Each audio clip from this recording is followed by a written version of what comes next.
فمن حباه الله فمن ثاقبا كان شهابا في العلوم ثاقبا. الحمد لله رب العالمين والصلاة والسلام على أشرف الأنبياء والمرسلين نبينا محمد وعلى آله وصحبه أجمعين ومن تبعهم بإحسان إلى يوم الدين. اللهم علمنا بما ينفعنا وانفعنا بما علمتنا وزدنا علما يا رب العالمين. Alhamdulillah, kembali kita bersyukur kepada Allah Subhanahu wa taala atas segala kemudahan yang diberikan oleh Allah Subhanahu wa taala untuk kembali berkumpul di sini dalam rangka melanjutkan kajian kita, yaitu pembacaan Kitabus Shiyam dari Akhsarul Mukhtasarah. Dan insyaallah kita masuk pada pertemuan yang ketiga. Di mana pada pertemuan yang lalu kita telah berhenti tentang permasalahan qada pada puasa. Dan sebelum Anda memulai, Anda ingin mengkoreksi tanya jawab yang semalam diberikan tentang pertanyaan membebaskan budak apakah kafir atau harus dia mukmin. Maka Anda jawab dua-duanya boleh sebagaimana pendapat sebagian ulama, akan tetapi berdasarkan madhab yang menjadi pegangan adalah budak yang mukmin. Baik, ini sebagai koreksi apa yang Anda sampaikan kemarin. Baik, insyaallah taala kita masuk kepada apa yang dikatakan oleh penulis rahimahullahu taala. Ini kita masih tentang mengqadha. Kata penulis rahimahullahu taala, wa in mata al-mufarrid. Apabila ada orang dia telah wafat. Nah, tetapi ketika dia wafat, dia masih ada hutang puasa. Dan dia itu adalah mufarrid. Mufarrid itu adalah orang yang lalai, nganggep enteng, teledor. Ada kesempatan bukannya digunakan untuk apa yang wajib bagi dia, tetapi dia malah santai aja. Oh udah, entar deh. Gampang. Oh tenang aja. Ternyata sebelum hutang puasanya itu dibayar, sebelum hutang puasanya dibayar, dia keburu wafat.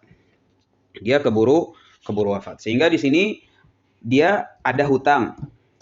Ya kan? Dalam gambaran dia itu sudah wafat dan hutangnya itu belum dibayar. Kenapa belum dibayar? Karena lalai, teledor, atau nganggap enteng. Maka yang seperti ini bagaimana? Kata penulis rahimahullahu taala, walau qabla akhir, walaupun puasanya itu, walaupun hutangnya belum sampai Ramadan yang berikutnya.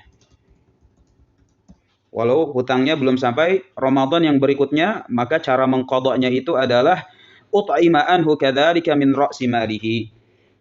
Maka cara bayarnya adalah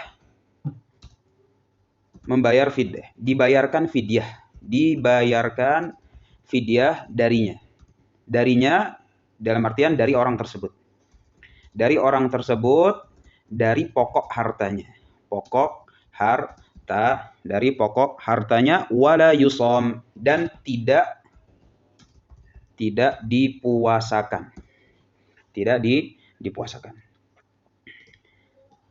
Jadi untuk gambaran yang seperti ini, maka dibayarkan fidyah darinya dari pokok hartanya. Pokok harta sebagaimana dalam pembahasan waris, di mana kalau seorang itu wafat, maka pokok harta ini digunakan untuk biaya pemakaman, ya kan, pengkafanan, pokoknya prosesi jenazah. Selain prosesi jenazah, maka pokok harta juga digunakan untuk hutang. Baik hutang yang kaitannya dengan Allah atau hutang yang kaitannya dengan sesama manusia. Kemudian pemakaman udah beres, hutang juga sudah dibayar, maka yang selanjutnya itu adalah wasiat dengan jumlah maksimum sepertiga. Kalau semuanya udah ditunaikan, barulah dibagi ke ahli waris. Barulah dibagi ke ahli waris. Nah, kalau orang misalnya punya hutang dalam puasa, maka di sini kan kata penulis adalah dibayarkan fidyah darinya. Nah, fidyahnya itu diambil pakai duit yang mana? Dipakai duit yang sini. Dipakai duit yang sebelah sini. Jadi sebelum dibayarkan ke wasiat, sebelum dibagikan ke hartanya ahli waris, maka fidyah tersebut harus digunakan utamanya adalah dalam pembayaran fidyah atas hutang puasanya. Atas hutang puasanya wala yusom. Dan ini penting. Dan tidak dipuasakan. Tidak dipuasakan. Wa in kana 'alal mayyiti nadhar. Tetapi kalau misalnya puasa hutangnya itu adalah hutang nadhar, artinya kalau di sini hutang puasa gitu, maka ini adalah hutang puasa Ramadan gitu, yang harus ditunaikan. Harus ditunaikan. Tapi kalau ada nggak puasa yang lain yang harus ditunaikan? Ada, namanya puasa nadhar.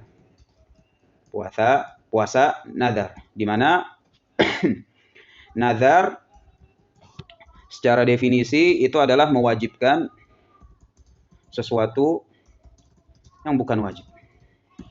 Mewajibkan sesuatu yang bukan wajib. Misalnya saya nazar puasa satu hari ketika naik gaji gitu. Contohnya gitu. Kita nggak ngomongin hukum nadarnya ya, tapi kita ngomongin puasa nadar.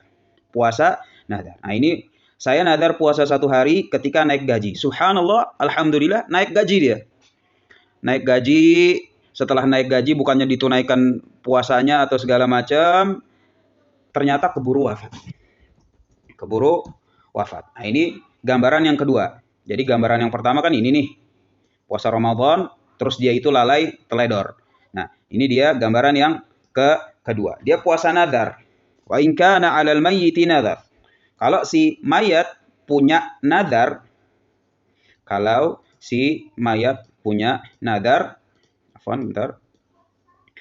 si mayat punya nadar, maka kata penulis rahimahullahu taala min hajjin au min saumin. Jadi tentunya karena kita lagi membahas kitabus shiyam, di sini disebutkan puasa nadar. Tetapi apapun sebenarnya ibadah yang dia telah nadarkan, baik itu nadar haji, nadar puasa, nadar sholat, ataupun yang lain, wanahwiha, ataupun selainnya, maka ada beberapa yang dianjurkan. Yang pertama, sunnah liwalihi qada'uhu. Maka sunnah hukumnya bagi si wali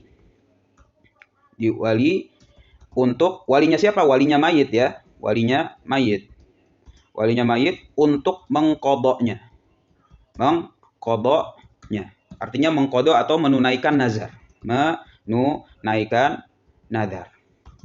Sehingga di sini harus dibedakan, kalau misalnya puasanya itu adalah hutang puasa Ramadan, maka dia tidak dipuasakan.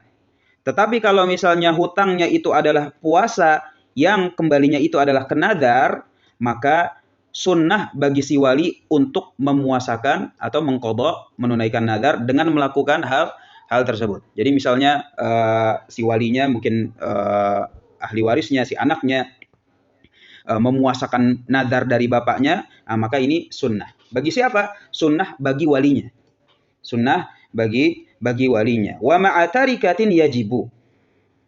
Di sini penting, ini kalimatnya termasuk kalimat yang harus difahami secara menyeluruh. Wa ma'atarikatin, dan dengan adanya harta waris, maka wajib. Maka wajib. Nah, yang wajib di sini, ya kan? Wajibnya itu bukan wajib kepada si wali. Bukan wajib kepada si wali. Afwan, jadi berantakan jadinya. Oke. Nah, wajibnya di sini adalah bukan wajib terhadap si wali. Kenapa? Karena wali itu untuk menunaikan nazar hukumnya sunnah dia secara mutlak. Berdasarkan hadis Bukhari dan Muslim muttafaqun alaih. Hukumnya dia sunnah, nggak wajib. Lalu wajib di sini kembalinya kemana? Wajibnya itu kembalinya dalam penunaian nazarnya. Makanya selanjutnya kata penulis rahimahullah taala, la mubasyaratu waliyin. Tidak harus dilakukan atau ditunaikan oleh si wali. Kalau ditunaikan oleh si wali maka hukumnya sunnah. Tetapi kalau misalnya si wali mau membayarkan orang lain gitu, untuk menunaikan nazar, maka yang seperti ini boleh. Baik. Nah, ini ketika seseorang itu memiliki nadar dan dia sudah wafat, gambarannya seperti ini.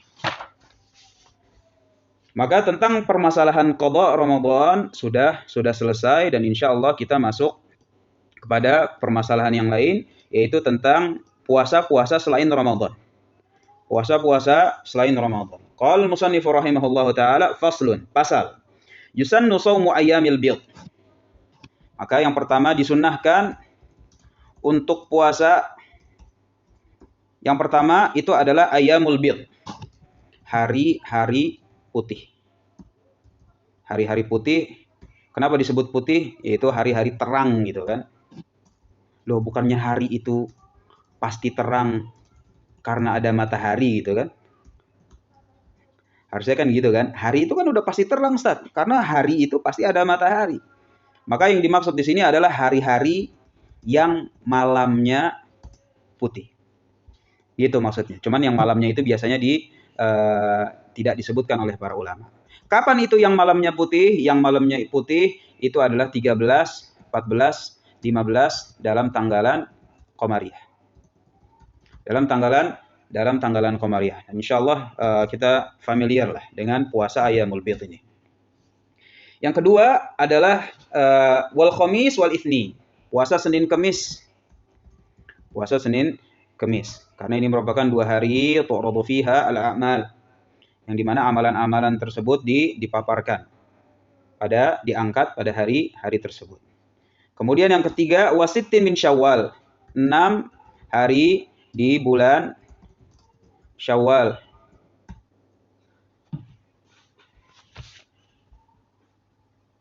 6 hari di bulan Syawal. Pahalanya layaknya puasa satu tahun.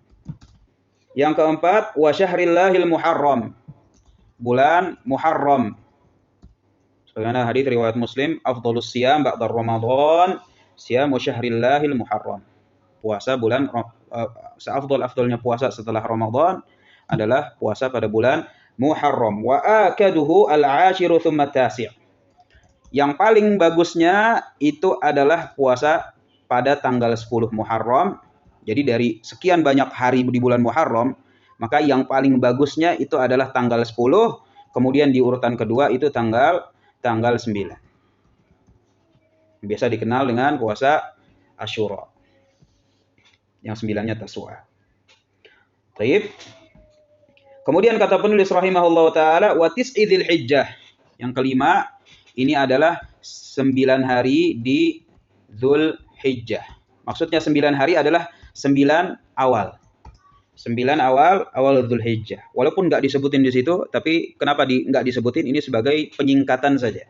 Tugas si guru untuk menjelaskan maksud penulisan. What is Dzulhijjah? Maksudnya 9 hari di Dzulhijjah, 9 awal. 9 awalnya wa akaduhu yaumu Arafah li ghairi hajjim biha. Dan yang paling afdol, yang paling berharga, penuh dengan penekanan ketika 9 awal Dzulhijjah, maka yaitu hari Arafah. Hari Arafahnya. Untuk siapa? Untuk yang tidak berhaji. Untuk yang tidak berhaji atau melaksanakan haji. Nah, ini jenis puasa-puasa yang ada selain dalam bulan Ramadan, dan hukumnya itu adalah sunnah. Kemudian setelah disebutkan 5, kata penulis rahimahullah ta'ala, wa afdhalus siyam shaumu yaumin wa fitru yaumin. Maka yang keenam, yang paling afdal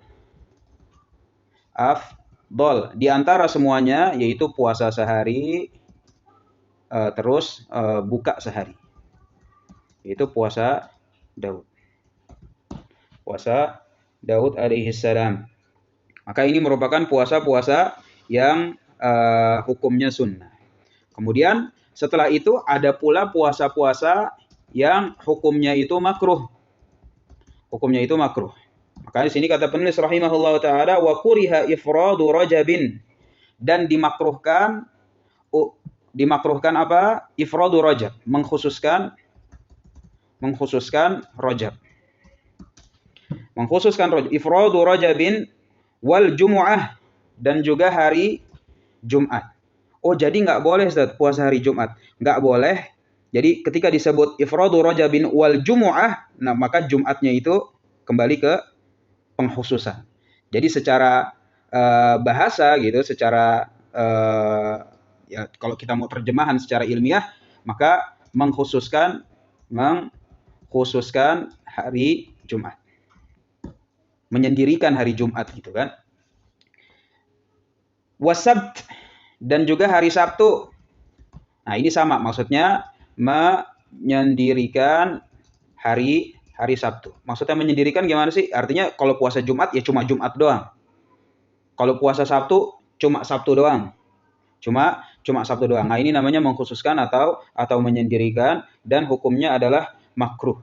Dan juga dimakruhkan ketika puasa hari Syak. Puasa hari Syak. Secara bahasa ini adalah hari ragu. Hari ragu.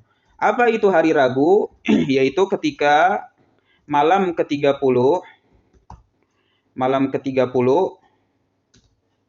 bulan Sya'ban. Ini kan proses ru'yatul hilal gitu kan. Ru'yatul hilal. Ternyata cuacanya cerah, terang dia. Dimana kalau cuaca cerah atau terang berdasarkan madhab, berarti besok masih Sya'ban. Nah, yang besok masih Sya'ban ini namanya Yaumu Syak. Yaumu Syak. Maka ketika cuaca cerah, sedangkan hilal tak terlihat, tapi besoknya dia puasa, maka ini adalah Yaumu Syak, dan hukumnya itu puasa pada hari itu adalah makruh. Pada saat itu adalah hukumnya makruh. Berikutnya yang ketiga, yaitu puasa pada wa kulli idin lil kuffar. Puasa pada hari raya orang kafir. Puasa pada yang bertepatan pada hari raya orang kafir. Kita ngomongin cuma puasanya doang loh ya. Puasanya yang kita makruhkan, Kita nggak berbicara tentang apakah dia mengagungkan syiarnya orang-orang kufar ataupun semacamnya dari penyimpangan-penyimpangan akidah. Bukan ini yang dimakruhkan. Jadi jangan sampai salah paham. Ada orang misalnya tiba-tiba puasa hari Natal terus dia bilang, ini kan cuma makruh aja. Ya kan, ini cuma sebagai menghormati orang-orang ahlul kitab, maka yang ini bukan makruh lagi. Yang ini seperti ini bukan makruh lagi. Tapi kalau misalnya dia puasa, ya kan, ternyata bertepatan dengan hari besarnya agama lain. Maka yang seperti ini tanpa ada pengagungan, tanpa ada tasyabbuh, tanpa ada segala sesuatu yang sifatnya itu muharram, maka puasanya sendiri itu hukumnya itu adalah makruh. Puasanya sendiri adalah hukumnya makruh. Baik, kemudian yang berikutnya, yang keenam yang dimakruhkan pula itu adalah wa taqaddumu ramadhana biyaumin aw biyaumaini. Ya kan? Puasa 1 atau 2 hari sebelum Ramadan. Nah, ini biasanya motifnya mirip-mirip dengan puasanya pada hari Syak. Nah, ini sama-sama, motifnya mirip. 1 atau 2 hari sebelum Ramadan. Jangan deh. Kalau besok Ramadan gimana? Jadi dia ragu daripada gimana-gimana, padahal tuntunan syariat tidak seperti itu, kemudian dia puasa, maka yang seperti ini juga hukumnya adalah makruh. Hukumnya adalah makruh. Qala al-musannif rahimahullahu taala, ma lam yuwafiq 'adatan fil kull. Kapan itu semuanya makruh? Ada syaratnya. Syaratnya itu satu, yaitu ketika dilakukan pada hari yang memang bukan kebiasaannya. Jadi kalau misalnya orang puasa Senin Kemis gitu, ternyata pada Kamis yang akan datang nih, itu bertepatan dengan 25 Desember. Nah, yang seperti ini nggak makruh. Yang seperti ini nggak makruh. Atau misalnya dia puasa Daud, ternyata pas hari Kamis dia puasa, Jumatnya libur, Sabtu puasa.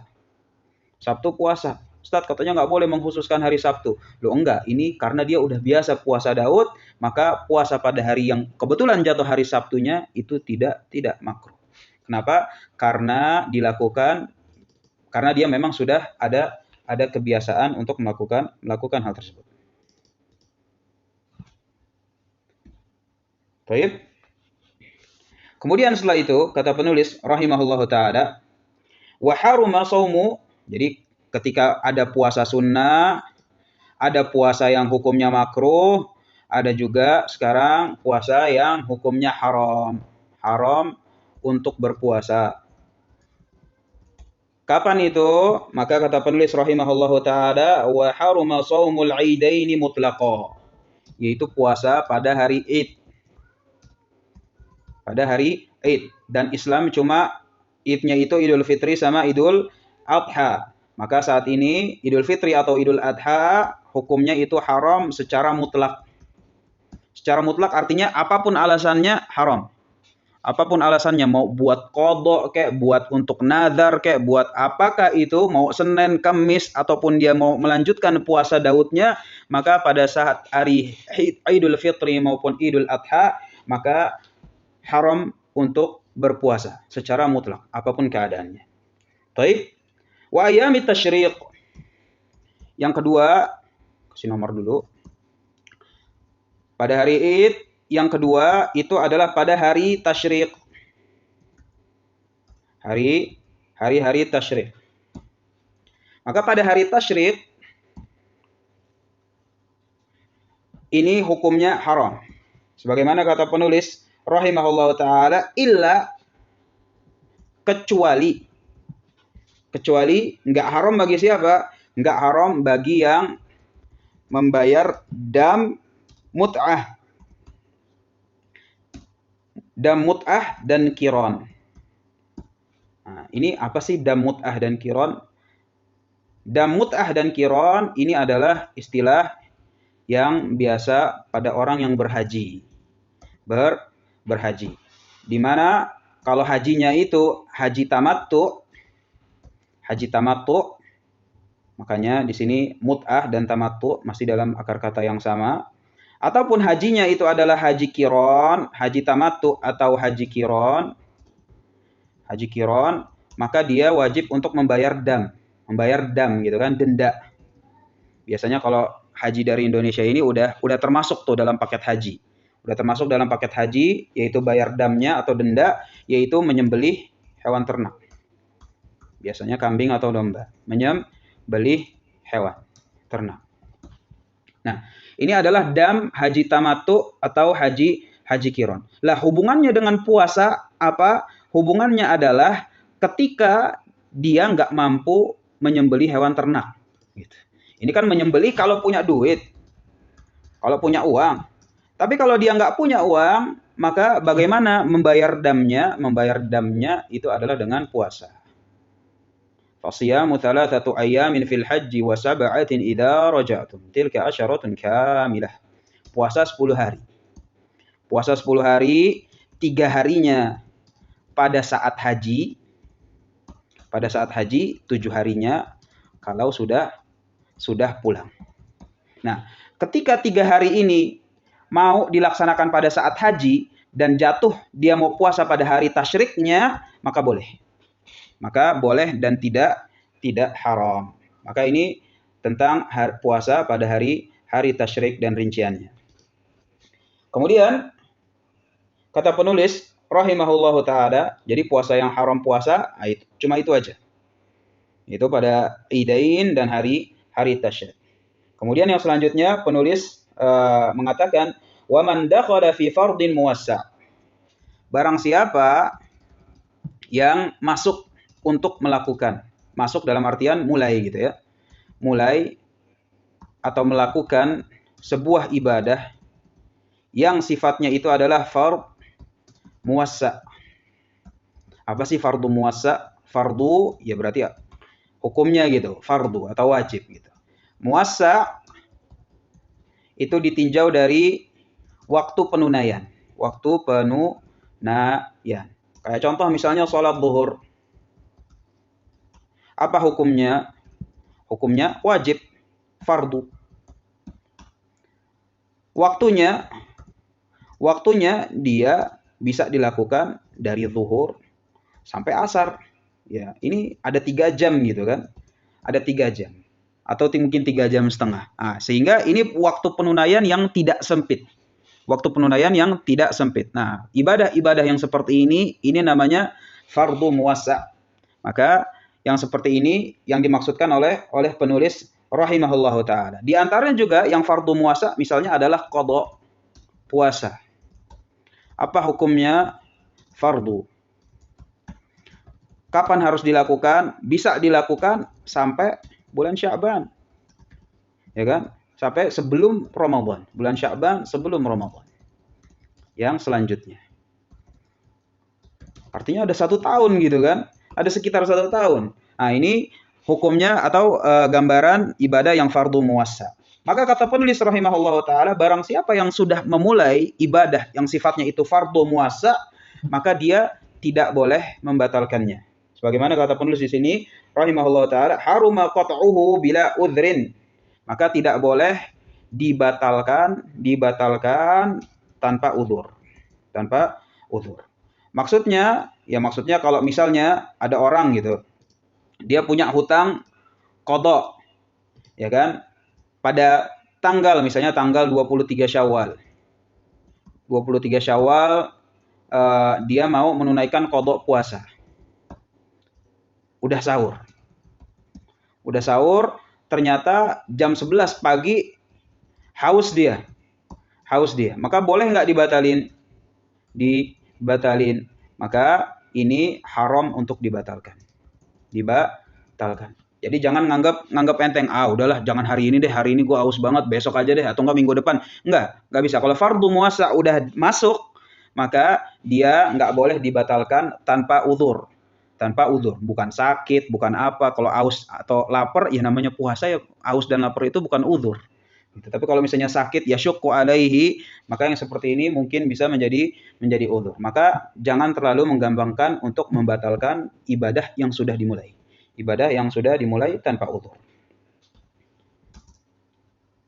Kemudian kata penulis rahimahullah ta'ala, ini kan kalau hukumnya itu fardu yang muwassa. Ustaz, kalau misalnya ibadahnya itu yang sunnah gimana? Ibadah yang sunnah misalnya Senin Kamis gitu kan. Senin Kamis. Udah sahur. Ya kan? Jam 10 pagi lapar dia. Boleh dibatalin? Maka jawabannya sebagaimana kata penulis rahimahullahu taala, kuriha bila udhrin. Maka makruh hukumnya. Ibadah sunnah kalau udah dimulai kemudian dia nggak kuat atau dia tanpa uzur, maka hukumnya untuk membatalkan itu adalah makruh, kecuali sunnahnya itu atau ibadah sunnahnya itu adalah haji atau umrah. Maka walaupun haji atau umrahnya itu adalah haji yang sunnah, ya jadi udah pernah haji sekali, sekarang mau haji lagi. Nah, kalau yang pertama hukumnya wajib, yang kedua hukumnya sunnah. Umrah juga begitu. Maka kalau haji atau umrah udah masuk pakai kain ihram, maka nggak boleh dibatalin. Haram hukumnya. Pengecualiannya cuma dalam haji dan umrah. Adapun selainnya ibadah yang sunnah, maka membatalkannya itu adalah hukumnya makruh. Selesai, alhamdulillah. Tinggal masuk kepada pasal yang terakhir dari pembahasan puasa, yaitu pasal tentang i'tikaf. Faslun, qala al-mu'allif rahimahullah ta'ala, faslun wal i'tikafu sunnatun. I'tikaf hukumnya itu adalah sunnah. Maka i'tikaf secara definisi adalah luzumul masjid. li ta'atillahi ta'ala fihi. Artinya berdiam diri di masjid untuk berbuat ketaatan kepada Allah di dalamnya. Nah, ini penting nih buat nanti kalau misalnya Ramadan, mudah-mudahan Allah Subhanahu wa taala udah angkat nih corona, amin amin ya rabbal alamin, sehingga kita semua bisa itikaf, bisa tarawih di dalam masjid. Nanti kalau udah itikaf di dalam masjid, awas. Kalau misalnya dia itu mayoritasnya itu adalah bukan ketaatan, tapi ngobrol, nongkrong sama teman-teman, buka HP, browsing. Nah, yang seperti ini udah bukan iktikaf lagi. Nongkrong di masjid itu namanya. Kenapa? Karena iktikaf secara definisi itu adalah berdiam diri di masjid untuk berbuat ketaatan kepada Allah Subhanahu wa taala di dalamnya. Di dalamnya. Baik. Ini penting nih. Banyak sekali fitnah pada akhir zaman yang di masjid itu bukan hanya untuk ketaatan, tetapi justru untuk main-main. Biasanya ya anak-anak kecil yang SMP, yang SD masih kelas 5, kelas 6, isinya main-main terus. Isinya main-main terus. Baik. Nah, ini definisi itikaf. Definisi itikaf. Berdiam diri di masjid untuk berbuat ketaatan kepada Allah Subhanahu wa taala di dalamnya, hukumnya itu adalah sunnah. Hukumnya adalah sunnah. Kemudian kata penulis rahimahullah ta'ala, wala yasihhu mimma talzamuhul jama'ah illa fi masjidin tuqamu fihi in ata alaihi salatun. Wah, ini kalimatnya panjang, saling berkaitan. Jadi pelan-pelan. Yang pertama, kata penulis rahimahullah ta'ala, tidak sah. Apa yang tidak sah? Iktikafnya. Tidak sah iktikafnya. Kapan dan bagi siapa? Maka kata penulis rahimahullah ta'ala, bagi mimman talzamuhul jamaah. Bagi orang yang diwajibkan untuk sholat berjamaah. Jadi jamaah di situ maksudnya adalah berjamaah. Sengaja Anda tidak terjemahkan, kalau nggak salah Anda nggak terjemahkan sholat berjamaah, tetapi Anda cuma sebut jamaah. Karena tugasnya guru untuk yang menjelaskan maksud lafadz dari penulis. Maka tidak sah itikafnya. Bagi siapa? Bagi orang yang diwajibkan untuk sholat berjamaah. Maka siapa itu dalam madhab yang diwajibkan sholat berjamaah itu adalah, ya secara simpelnya adalah laki-laki. Secara simpelnya itu adalah laki-laki. Tidak sah bagi orang yang diwajibkan berjamaah kecuali iktikafnya itu dilakukan di masjid yang memang ada sholat jamaah. Karena sekarang masjid gitu. Masjid sih cuma ada yang jamaahnya itu nggak rutin. Ya kan, misalnya masjid-masjid yang pinggir tol. Maka walaupun ini masjid, kadang-kadang jamaahnya nggak rutin gitu. Subuhnya atau masjid-masjid di mall gitu, ya kan? Mall ada masjidnya, ada zaman sekarang. Kayak di dekat rumah anak ini ada Giant gitu, Giantnya itu ada masjid gitu. Wallahu a'lam apakah di situ ada jamaah subuh atau enggak. Ya karena kalau subuh ya pagar mall itu ditutup. Maka jamaahnya itu enggak rutin. Atau bahkan tidak ada sama sekali. Tapi ada juga masjid yang memang selalu ada sholat jamaah. Sholat berjamaah. Sholat berjamaah. Nah, orang yang diwajibkan untuk sholat berjamaah, kemudian dia ternyata melakukan iktikaf di masjid yang di situ nggak ada sholat berjamaah, maka kapan itu tidak sahnya? Jadi panjang nih ya, afwan. Jadi ini semua, ini di sini lagi, gimana ya pindahin biar enak. Ini aja dia, sebentar, afwan. Baik, lahwah. Nah ini semua kapan itu tidak sahnya? Tidak sahnya itu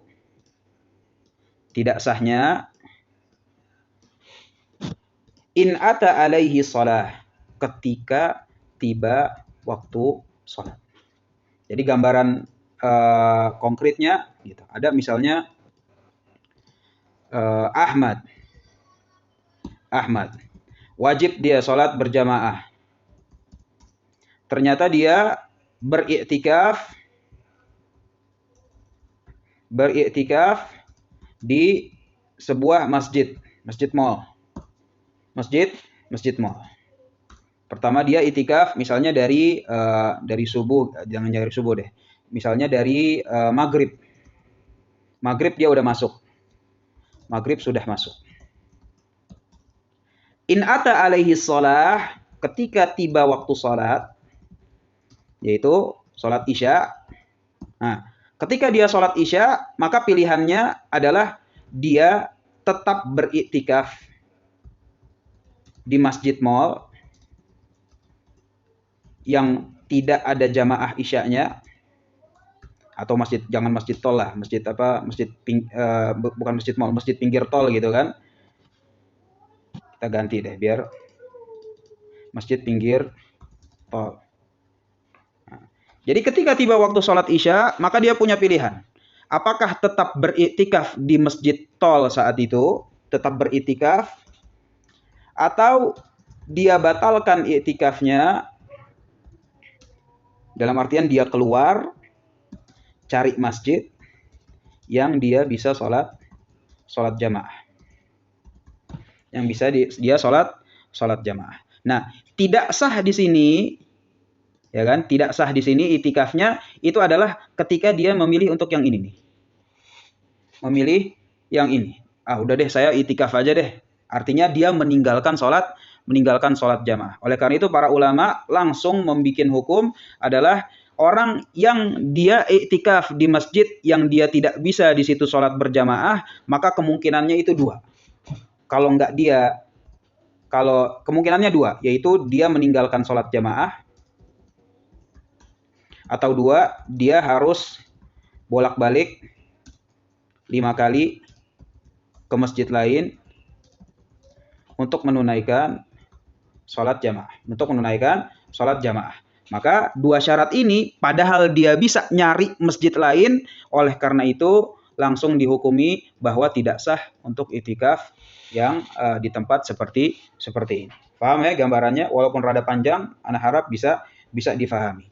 Jadi kalau misalnya yang iktikaf ganti, bukan si Ahmad, ya kan? Tetapi contohnya misalnya Zainab. Bagaimana? Maka pertanyaankah, wajibkah dia berjamaah?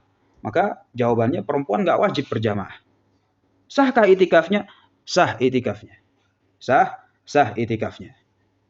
Walaupun di masjid pinggir tol. Selama masjid maka sah itikafnya. Berbeda kalau misalnya tadi Zaid, Ahmad, Budi, maka laki-laki yang wajib berjamaah maka tidak sah itikaf di situ. Wa syurita lahu taharatun mimma yujibu ghusla. Nah, orang yang beritikaf maka syaratnya itu adalah dia tidak boleh hadas besar. Tidak boleh hadas besar atau junub. Atau junub. Kalau misalnya dia junub, ya dia wajib untuk membersihkan dirinya, menyucikan dirinya dengan mandi. Dengan mandi, yang namanya mandi ya otomatis keluar masjid dengan waktu yang enggak singkat, walaupun lebih lama lah daripada cuma sekedar buang air kecil ataupun berwudu, dia harus mandi. Dan ini merupakan syarat. Tidak dalam hadas besar atau junub, termasuk di dalamnya itu adalah wanita yang haid. Baik. Yang berikutnya kata penulis rahimahullah taala, wa in nadharahu aw shalah fi masjidin ghairi thalathah falahu fi'luhu fi ghairihi. Maka kembali lagi ke nazar. Kembali lagi ke permasalahan nazar. Kenapa? Karena secara asal iktikaf itu adalah sunnah. Iktikaf itu adalah sunnah. Lalu kalau misalnya ada orang, wa in nadharahu, ada yang bernadar untuk iktikaf. Hu di situ adalah iktikaf, dhamirnya kembali kepada iktikaf. Iktikaf awis shalah, atau bernadar untuk salat, Jadi dia udah nadar nih, saya mau iktikaf, saya mau salat. Di mana? Di sebuah masjid. Apa itu masjidnya? Masjidnya itu adalah ghairi thalathah, selain yang 3. Al-Haram, Nabawi, Aqsa. Jadi kalau misalnya ada orang yang beritikaf atau bernadar untuk sholat di sebuah masjid selain dari yang 3, maka falahu fi'luhu fi ghairihi. Maka dia boleh menunaikan pada masjid yang lain. Masjid yang lain. Contoh gambarannya misalnya Budi, dia bernazar gitu kan. Dia bernazar, saya nazar sholat di Istiqlal. Ya kan? Saya nazar sholat di Istiqlal. Maka dia bernazar untuk apa? Bernazar untuk sholat. Di mana? Di Istiqlal. Masjid Istiqlal itu adalah masjid selain Masjidil Haram, Masjid Nabawi, dan juga selain Masjid Aqsa. Maka kata penulis rahimahullah ta'ala, falahu fi'luhu. Maka ketika dia mau menunaikan nadarnya, nadarnya di masjid, misalnya apa tuh? Yang di Depok yang, atau enggak masjid apa ya? Atin lah. Nazarnya di Masjid Atin, maka nadarnya tetap sah dan tertunaikan. Kenapa? Karena Istiqlal maka sama keutamaannya dengan Masjid Atin. Sama keutamaannya dengan Masjid apalagi ya? Darussalam, Masjid As-Saff, atau masjid apapun selain dari yang 3, maka keutamaannya mereka itu adalah mutasawiyah, sama-sama masjid, nggak ada yang beda. Secara langsung gitu, secara zatnya gitu, nggak ada yang beda. Ya mungkin beda dari segi jamaahnya atau berbeda dari segi-segi yang lain. Nah, ini bisa gitu. Tapi secara zatnya, mau Istiqlal, mau Atin, mau Darussalam, mau As-Saff, mau masjid apapun itu, maka selain dari yang 3, maka keutamaannya itu sama. Keutamaannya sama. Karena keutamaannya sama, ketika dia bilang saya nazar sholat di Istiqlal, tetapi ternyata ditunaikan di Masjid Atin, maka nadarnya itu tetap sah. Nadarnya itu tetap sah. Dihapus dulu sebentar. Maka yang kedua atau yang selanjutnya disebutkan oleh penulis rahimahullah ta'ala, itu kalau misalnya nadarnya di selain yang 3. Tapi kalau yang di 3, bagaimana? Wa fi ahadiha fadahu fi'luhu fihi wa fil afdal. Tapi kalau nadarnya itu di salah satu dari 3, maka dia ini harus ditunaikan di situ. Harus tunaikan di situ atau yang lebih afdal. Contohnya misalnya Zaid, dia bernadar, saya bernadar iktikaf di Masjid Nabawi. Saya bernadar iktikaf di Masjid Nabawi. Maka kalau dia mau menunaikan nadarnya, dia harus di Masjid Nabawi. Atau yang lebih afdol, apa itu masjid yang lebih afdol? Atau di Masjidil Haram. Gitu. Kalau misalnya Budi, atau ganti yang lain Ahmad, saya bernadar iktikaf di Aqsa, di Masjidil Aqsa. Khallasahullahu minal yahud. Amin amin ya rabbal alamin. Saya bernadar iktikaf di Masjidil Aqsa, maka harus di Aqsa atau bisa juga di Masjid Nabawi. Kenapa? Karena Masjid Nabawi lebih afdal daripada Aqsa, atau di Masjid Al-Haram.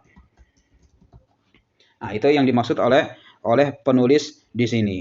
Wa afdaluha, makanya kemudian setelah itu penulis bilang yang paling afdal secara berurutan, yang pertama itu adalah Al-Masjidul Haram, thumma Masjidun Nabi alaihi salam, dan juga yang terakhir adalah Fal-Aqsa. Al-Aqsa adalah yang ketiga. Di Masjidil Haram 100.000 kali lipat, di Masjid Nabawi 1.000 kali lipat, di Masjidil Aqsa 500 kali lipat berdasarkan hadis-hadis yang sahih. Baik. Kembali lagi ke masalah iktikaf. Kata penulis rahimahullahu ta'ala, wa la yakhruju man i'takafa manzuran mutatabi'an illa lima la budda minhu. Tidak boleh keluar bagi mu'takif atau orang yang beriktikaf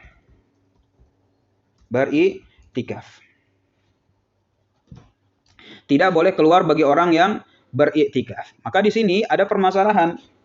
Kalau misalnya iktikafnya itu adalah iktikaf sunnah, dalam artian bukan nazar, maka ketika dia keluar dari masjid, maka batal iktikafnya.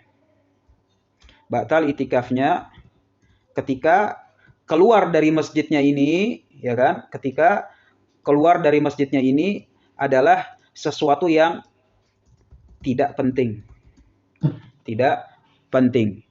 Sesuatu yang tidak penting, maka ketika iktikafnya sunnah, dia keluar dari masjid, batal iktikafnya. Udah gitu aja. Tetapi kalau ternyata dia itu adalah iktikafnya itu adalah iktikaf nazar, maka kalau iktikaf nazar, maka ini adalah iktikaf yang sebenarnya bukan wajib, tetapi karena dia bernazar jadi wajib. Jadi wajib. Maka kata penulis di sini manzuran mutatabi'an. Dia bernazar dan mutatabi'an, berkesinambungan, berturut-turut. 2 hari, 3 hari. 2 hari, 3 hari atau pokoknya lebih dari 1 hari, maka hukum keluar dari masjid, hukum keluar bagi orang muktakif dan orang yang beriktikaf dan iktikafnya nazar dan berturut-turut keluar untuk sesuatu yang tidak penting, maka hukumnya itu adalah haram. Hukumnya adalah haram dan membatalkan nadarnya.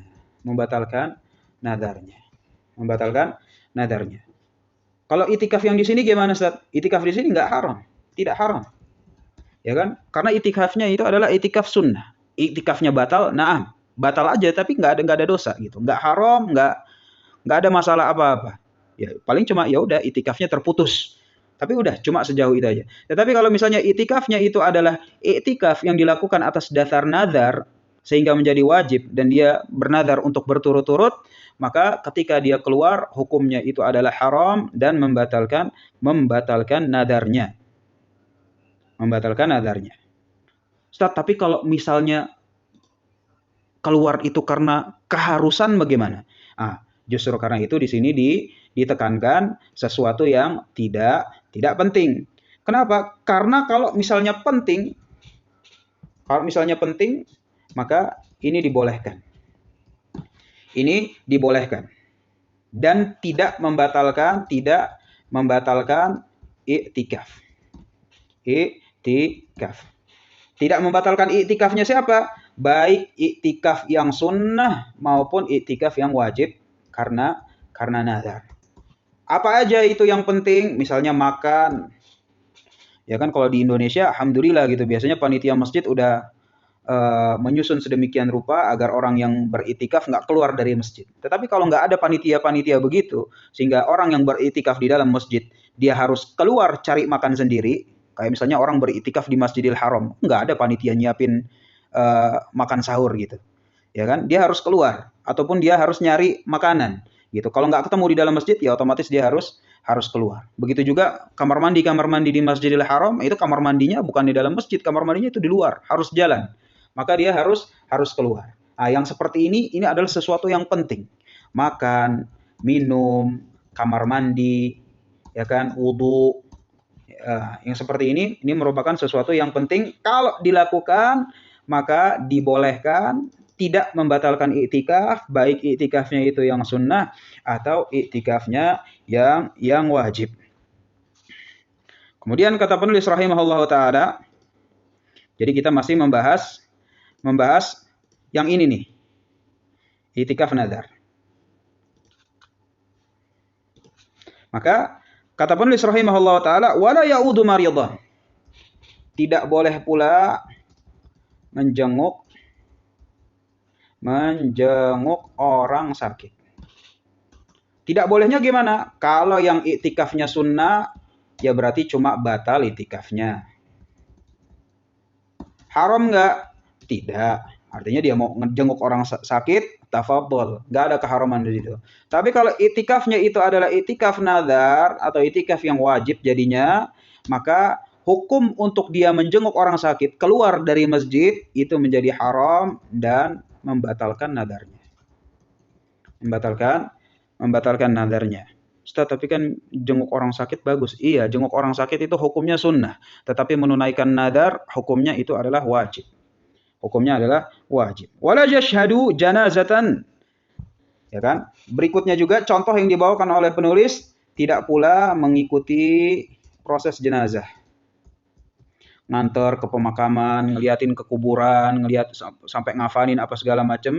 Ah, ini juga nggak boleh. Nggak bolehnya gimana? Nggak bolehnya sama kayak yang di sini. Sama kayak yang di sini. Kalau misalnya sunnah, ya berarti nggak bolehnya bukan haram. Cuma ya udah itikafnya batal, terputus. Tetapi kalau itikafnya adalah itikaf yang nazar atau wajib, maka hukumnya haram dan membatalkan nadarnya. Membatalkan nadarnya. Baik. Kemudian kata penulis rahimahullah taala illa bisyartin, kecuali dengan syarat. Nah, ini syarat-syarat nadar. Kayak contoh misalnya si Zaid, dia bilang saya bernadar untuk iktikaf 10 hari bulan Ramadan. Tapi kalau ada orang sakit, saya mau jenguk. Ada jenazah, saya juga mau ikutin. Mau ikut prosesnya. Proses jenazahnya. Atau segala sesuatu yang memang penting saya boleh keluar. Nah, kalau nadarnya lengkap, komplit kayak begini, maka apa yang disyaratkan ketika nadar? Tapi kalau ada orang sakit, ini syarat dalam nadar. Ada jenazah, atau ini semua syarat. Kalau disebutkan syarat dalam nadarnya, maka tatkala itu dia mau jenguk orang sakit, mau dia jenazah, dia mau kerja, mau dia melakukan segala sesuatu apapun, selama disebutkan di dalam syarat nadarnya, maka saat itu boleh dia keluar, tidak haram, dan nadarnya tidak batal. Nadarnya tidak batal. Baik, yang berikutnya kata penulis rahimahullah taala, wa wat'ul farji yufsiduhu, dan berhubungan intim yufsiduhu, membatalkan iktikafnya. Membatalkan iktikafnya, berhubungan intim. Wa kadza inzalun bimubasyaratin, atau bermesra-mesraan walaupun tidak sampai berhubungan, tetapi dengan dia bermesra-mesraan keluar mani, maka batal iktikafnya. Wa yalzamu li ifsadihi kaffaratu yamin. Nah, jadi di sini ada beberapa konteks. Berhubungan intim membatalkan itikafnya, atau bermesra-mesraan sampai keluar mani batal itikafnya. Kembali kepada dua lagi. Kalau itikafnya itu adalah itikaf sunnah, maka ya udah sekedar batal aja. Sekedar batal tanpa ada embel-embel. Tapi kalau dia adalah iktikafnya itu adalah iktikaf wajib atau nadar, maka batal, haram, dan nadarnya itu tidak sah. Ya udah batal, udah kita sebutin. Baik. Maka sekarang emang kenapa sih kalau nazar itu batal? Maka nazar itu batal. Kalau nazar itu batal, maka yang pertama dia itu kalau ada kesempatan lain dia ulang. Kalau ada kesempatan lain dia ulang. Contoh, misalnya ada orang yang bilang, saya nadar salat zuhur di Istiqlal. Istiqlal. Datang dia ke Istiqlal, misalnya jam 11.20 gitu. 11.20. Dikit lagi zuhur. Ternyata setelah 11.20 dia ada keperluan sampai akhirnya dia bukan zuhur di Istiqlal. Bukan zuhur di Istiqlal. Ada keperluan, dia keluar dari Istiqlal, nggak bisa balik lagi ke Istiqlal untuk menunaikan sholat zuhur, akhirnya dia harus menunaikan sholat zuhur di tempat yang lain, akhirnya nadarnya dia nggak jadi sholat zuhur di Istiqlal ini. Batal dia nadarnya. Nah, tapi ada kesempatan lain nggak? Ada kesempatan lain. Bisa besok, bisa lusa, bisa pekan depan, bisa bulan depan. Masih ada kesempatan lain. Maka kalau ada kesempatan lain, dia itu diulang. Dia diulang. Tapi kalau misalnya tidak ada kesempatan lain gimana, Ustaz? Loh, emang ada ya nazar tapi nggak ada kesempatan lain? Ada. Contohnya misalnya adalah yang kedua nih. Tidak ada kesempatan lain. Maka kalau tidak ada kesempatan lain, contohnya saya bernazar untuk iktikaf di Ramadan tahun ini. Di Ramadan tahun ini 5 hari. 5 hari. Ternyata dia batal. Baru 4 hari dia keluar masjid. Atau 4 hari, pokoknya dia membatalkan nadar, itikaf nadarnya. Ya kan? Maka yang seperti ini, karena Ramadan tahun ini itu tidak bisa diulang. Tidak bisa diulang. Kalau lewat ya udah. Ya kalau lewat ya udah gitu, nggak bisa diulang. Kalau nggak bisa diulang, maka di situ kata penulis rahimahullah taala, yalzamu li ifsadihi kafaratu yamin. Jadi konteks menulis di situ adalah, atau menetapkan di situ kafaratu yamin, itu adalah untuk nazar yang kesempatannya itu tidak bisa diulang. Maka dia harus bayar kafarah yamin atau kafarah sumpah. Apa itu kafarah sumpah? Membebaskan budak mukmin sebagaimana udah Anda sebutkan di awal majelis, atau memberi makan 10 orang miskin. Kalau tidak mampu, maka barulah dia berpuasa. Jadi kalau satu membebaskan budak nggak ada, memberi makan orang miskin nggak ada juga, maka kalau sudah tidak ketemu, maka ya yang bisa dia lakukan itu adalah puasa 3 hari. Puasa 3 hari. Taib. Maka dengan ini kita masuk kepada pembahasan yang terakhir, yaitu kata penulis rahimahullah ta'ala, wa sunnah, disunahkan dalam apa? Dalam i'tikaf, walaupun nggak disebutkan di situ, tetapi konteksnya adalah disunahkan dalam i'tikaf istighaluhu bil qurbi wajtinabu ma la ya'ni.